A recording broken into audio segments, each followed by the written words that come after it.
The only people who don't want to disclose the truth are people with something to hide. All right, a brand new Gallup poll only reconfirms our fears about where the country is headed, and it might be downright scary to you when asked if they react positively or negatively to the word socialism. A staggering 53% of Democrats said, well, they react positively, while only 23% of Republicans did. Now, that is a 30-point difference. And on the flip side, when they were asked how they react to the word capitalism, 72% of Republicans felt positively about the term. Only 55% of Democrats said they did. And the results of the next poll should not come as a surprise. 75% of Democrats feel positively about the term the federal government. Only 27% of Republicans do. So in other words, the left puts the federal government ahead of capitalism, freedom, liberty. Some very telling numbers. Here with reaction, former Alaska governor, Fox News contributor Sarah Palin. Governor, your reaction to that. You think that shows the country's shifted?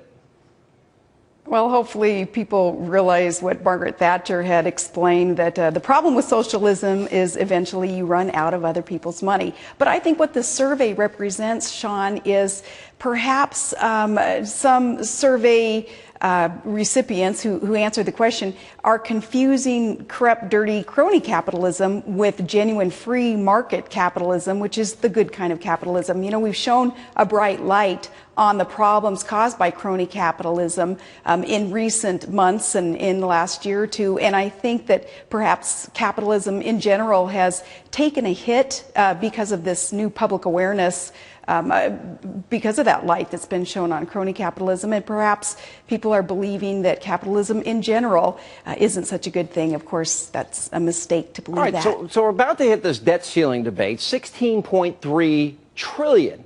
And at the time, in 2008, when Obama's running, he says it's irresponsible to take a credit card in the name of our kids to the Bank of China. We have to pay that money back. Now it's 16.3. They're running out of money once again. So Republicans are saying, all right, we've got to eat our spinach. We got to eat our broccoli. We've got to study. We got to turn off the TV, turn off our video games, and do our homework. Is that as appealing as Democrats saying free health care, free daycare? We'll redistribute the wealth. I mean, it seems like there's a battle for the heart and soul of the country. Where does America come down, and where was America traditionally?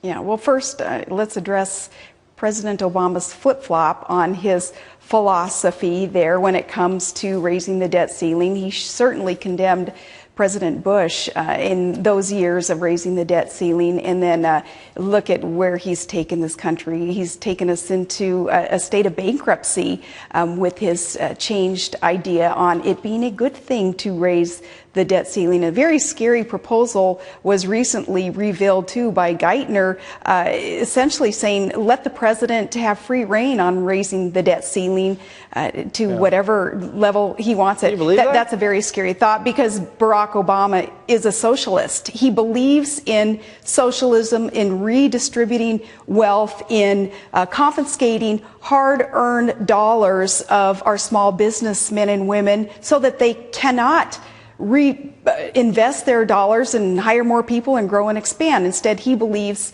in these failed socialist policies. And I say that not to personally condemn our president, but I say it because I face reality and I see what's going on, and I see the path that we are on, and the fact that Barack Obama has not had a budget in the 4 years that he's been in office and not been worried about it, and continues to spend recklessly other people's money. And that is a sign of that idea of loving socialism.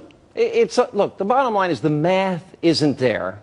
But the mindset of the country is shifted, and people want free stuff from the government. You said to the Republicans, though, and this was at the top of the program, we were debating this, you said, Republicans, don't go wobbly, don't be a bunch of wusses as it relates to this.